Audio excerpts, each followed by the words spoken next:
Hi. So today we're going to look at stress and we're looking at understanding stress and its management. First of all, I'm sure you've been wondering what exactly is stress? Why are we always stressed? Stress is an emotional reaction to different situation as individual, as a group, as a family, as a community, and as a society as a whole. This is a reaction to a situation. It could be different types of situation. That's why we're looking at it today. We're looking at stress, key sources of psychological stress. So we say stress is an emotional reaction to an external trigger. Like I said earlier, it could be trigger from anything, because as individual our daily life is different. My life is different from your life, so what might trigger my stress would be different from what will trigger your stress. So that's why it's a trigger, an emotional trigger of situation around an individual. So it said stress can be both positive and stress can be both negative. So positive stress promotes motivation and productivity, while negative stress, of course, leads to anxiousness, worry, and decline in performance. So we're going to look at the different types of stress we go through as an individual. So we have the day-to-day stress. Every day has less inconveniences, work, finances, relationship. In an individual life, in an individual go through stress daily. Like I said earlier, it's an emotional reaction to different situation. So you're going out today and you've not planned, you don't know what will happen, you're just saying, oh, I'm going to have a wonderful day today, and you get to work and it's a stressful day because there's argument. If you look at this image here, is an image of work stress, because if you look at it, maybe they're in a conference room and they're having an argument and you're thinking, oh yeah, I can cope with it, but suddenly you're finding out that your head is banging. You're not able to cope with this back and forth argument, everybody not agreeing to a certain form or a certain solution. And you can see this image is holding her head, because stress most times can be physical, it can be internal, it can be external, it can be emotional. That's why we said it's an external trigger. Something you see has to trigger it. It doesn't, you don't just feel stressed just like that. You don't just wake up and say, oh, I'm stressed. There must be a trigger. So that trigger has to be external, or sometimes it could be internal. So like this image shows an external trigger, stress from work. So if we look at the second image shows an accident. So for everyone for the emergency service to gather around him, that means there must be a trigger. There must have been something that had made this individual fall flat on the floor and he's been rushed to the hospital. So that could be a situation that had led to this. Then we have the unexpected and negative stress. These are stress caused by illness. These unexpected negative stress are sometimes internal, sometimes external, because sometimes you stress your body so much that even you don't know you have stressed that body so much, and yeah, it's leading to different situation. It can cause this and that. And when we talk about unexpected stress, we talk about illness, unemployment, financial difficulties.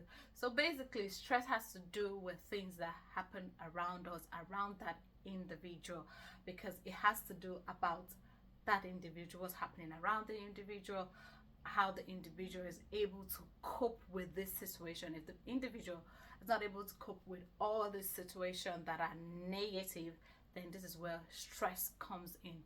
It shows that's the impact of all of this. So we can also look at chronic stress, which we say is a prolonged period of stress, including personal trouble, work-related chronic health. And we also look at acute stress. This image shows academic stress. You could understand when someone has prepared for an examination and you're getting into the examination hall and you can't remember anything. I'm sure the person is stressed and the brain is overworking, trying to look for a solution to this sudden problem. So let's look at psychological stress and its effects. So if you look at this image, it's an image of a depressed lady, and is stress because you can't suddenly wake up and you're depressed. There must have been something you're thinking about, something that's causing this depression. That's why we say environmental factor, what's going around the person. It could be loss of job, loss of debt, loss of loved one, or you're not able to meet certain expectation. You expect that, oh, at my age I'm supposed to have achieved this. Oh, in my family at this stage we're supposed to have achieved this with everything I've been through, school, this, that, and that. I'm supposed to have a family, have a good job, have a car, have a certain lifestyle. And when you're not able to achieve all of this, it could stress. So we'll continue looking at psychological stress. We have, so a lot of things cause stress, a whole lot of things, because if we look at the psychological aspect of stress, we will have loads of names and loads of things listed that cause stress, but we're basically just going to shorten them today. So we're going to look at, we say, sudden negative changes, stress effect, trauma stress effect, pregnancy stress effect, behavior and emotional impact of stress. This is us as individual not able to handle certain situation. It stresses us and it leads to this work stress effect, which I've explained earlier. So if we look at an individual or different individual, that's when we're able to say, oh, this is what is causing this person's stress and this is what is causing this person's stress. So that is why stress is a wide topic, because if we're going to make reference, we'll make reference to not just one individual but lots of individuals, because how I react to stress will totally be different to how another person reacts to stress. So we'll now look at the effective coping strategies of stress, because no matter how long or how there are different type of stress, the major thing we're going to be looking at on this slide is how we're able to cope, the different strategies that can help us cope with the stress. So we're going to look at, first of all, written plan can help some people. You write it down, you write, okay, these are my plans and these are how I'll carry it out. You write your strengths, you write your weakness, and you look at it in different, so it's like having a goal set that, okay, this and this, like if you look at this slide, so write your strengths, write your weakness, and write how you think you'll be able to work as an individual to improve your lifestyle or things you can do to help reduce stress. So we now also have relaxing and calming exercise like yoga. Some people do dance, workout, things that ease stress. Some people do yoga, some people do relaxing yoga, some people go to Pilates classes, some people go running, some people just like to lie on waterbed, some people go to the spa. So as individual, you need to look at what works for you. And we look at also creating relationship and boundaries, because some of us, it could be our relationship that are stressing us.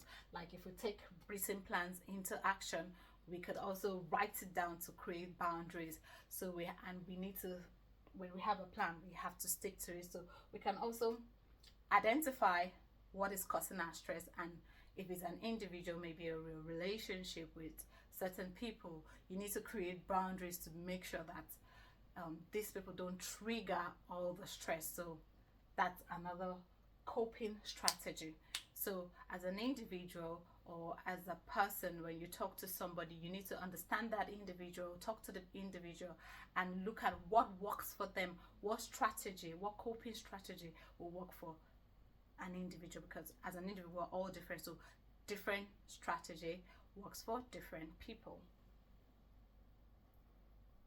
So we have continue effective coping strategy. We can see an image of a running exercise. Like I said, for me, I would like a dance exercise when I'm stressed, to just play a dance exercise. I know I'm able to burn all the energy and but it doesn't, that's me. It doesn't literally mean that works for every other person. That's why for me, if that's why we're looking at different coping strategy, because that's why you need to understand the individual. You need to have conversation with the individual and come up with a strategy that works for you, that works for me, that works for different individual, a group, a society, a family as a whole. So we also have adaptive and maladaptive coping strategy. So basically, in all of the strategy, you need to look at your strengths, you need to look at your weakness, and look at what works for you. So, and all the references are down there. Thank you very much. Have a nice day. Thank you.